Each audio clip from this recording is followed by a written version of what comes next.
9:19 a.m., flight controllers temporarily lost radar contact with American Airlines Flight 11 and reported a suspected hijacking.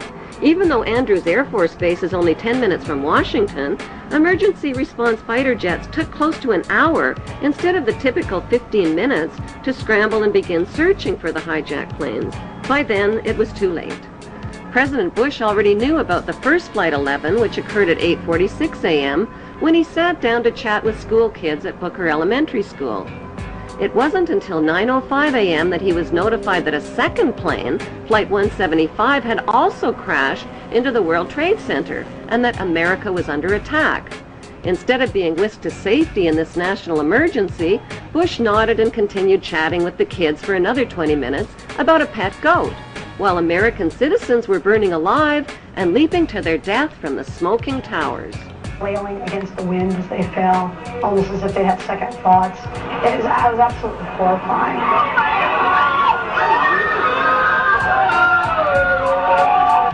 And you don't have to be a conspiracy theorist to wonder exactly what President George W. Bush knew about the attack, and when he knew it.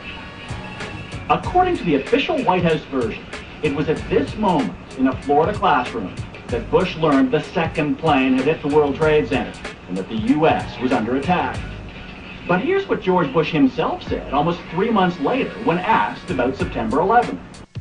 I was sitting outside the classroom waiting to go in, and I saw an airplane hit the tower of a TV. The TV was obviously on, and I used to fly myself, and I said, well, there's one terrible pilot.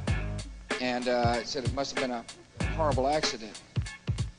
But I was whisked off there. I didn't have much time to think about it. Now wait a minute. George Bush was told about the second plane while he was inside the classroom. So you just heard him describe seeing the first plane crash on television that day. But that's impossible. No one saw the first plane crash on TV on September the 11th because the videotape of it didn't surface until the next day. At 9:55 a.m., President George W. Bush took off in Air Force One with no escort or protection from fighter jets and circled around for the next hour. Why was the president's plane airborne and unescorted for an entire hour while hijacked planes were roaming the skies? The inexperienced hijacker pilots who took only a simulated flying course reportedly flew the third hijacked plane, Flight 77, into a Top Gun 270-degree turn, bypassed the offices of the Joint Chiefs of Staff, and crashed into an insignificant part of the Pentagon that was under renovation.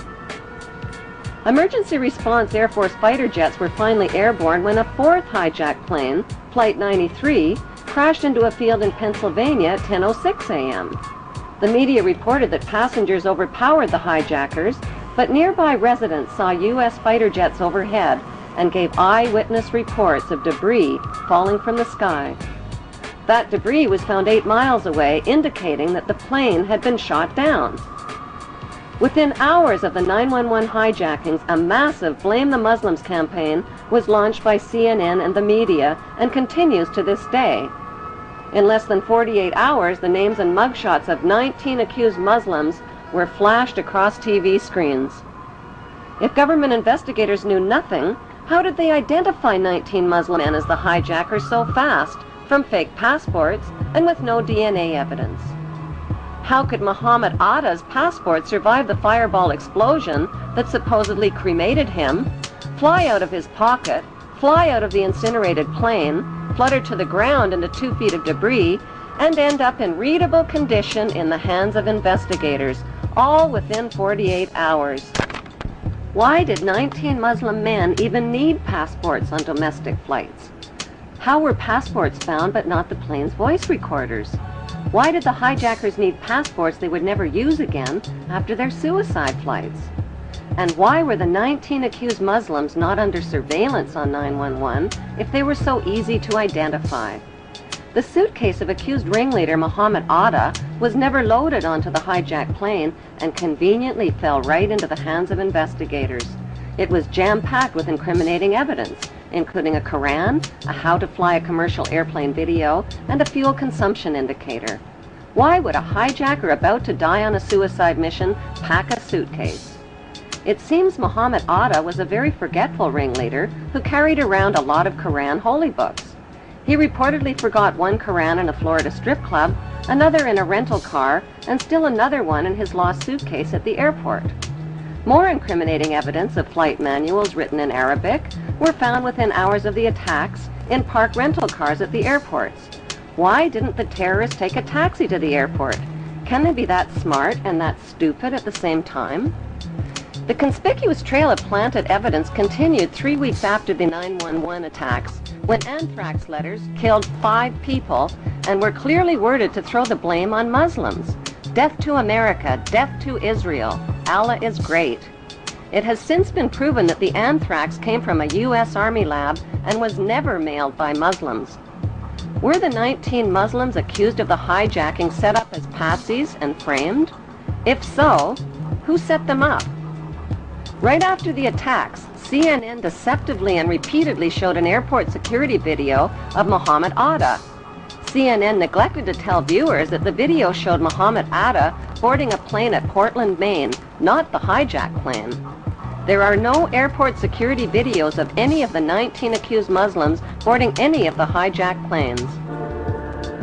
Right after the 9/11 attacks, CNN reported that the U.S. government had a tape recording of Osama bin Laden telling his mother that something big was about to happen and that she wouldn't be seeing him for a while. CNN later acknowledged that the report was false. Osama bin Laden consistently denied being involved in 9/11 and claimed the Israeli Zionists were behind the attacks.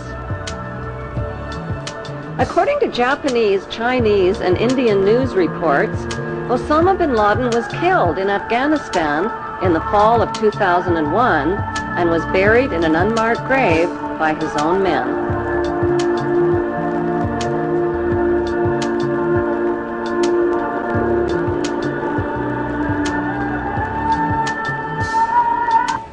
Following the money trail, Osama bin Laden.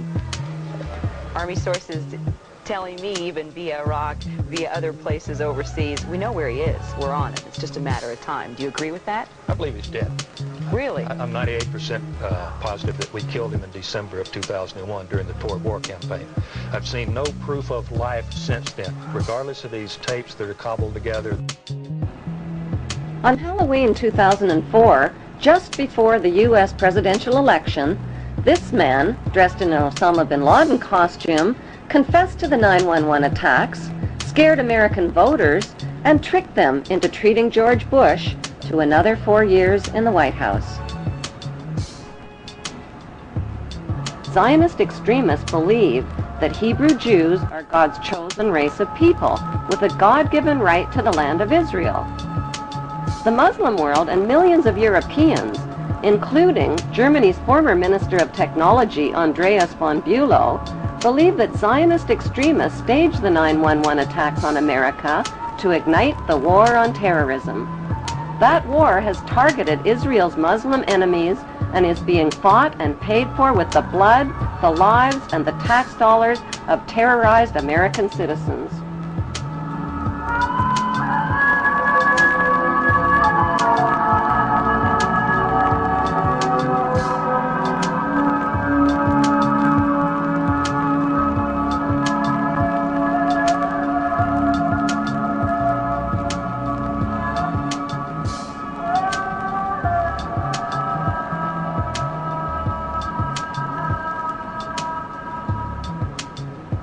Half the world believes that 9/11 was a conspiracy carried out by Islamic Muslim extremists with financing from Muslim charities.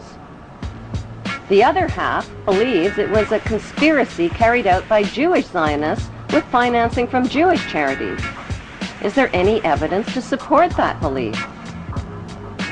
Since 9/11, FBI Director Mueller, BBC News, and ABC have confirmed that 7 of the 19 Muslims whose mugshots were flashed around the world did not die in the 9/11 crashes. They are alive and well and are victims of identity theft. An 8th accused Muslim died 1 year before the 9/11 hijackings even occurred. Who stole their identities and why isn't the FBI looking for them? If the hijackers really were Muslims, why would they steal the identities of fellow Muslims and implicate them? Wouldn't they be more likely to steal Israeli identities and put the blame on Israelis? If the hijackers were Israelis, wouldn't they be likely to steal the identities of Muslims and put the blame on Muslims? Even though no one has been officially charged or convicted of the 9/11 hijackings, CNN and the 5 Western media monopolies have exclusively sold the American people on a Muslim conspiracy. Unfortunately, the only eyewitnesses capable of positively identifying the hijackers died on board the hijacked planes.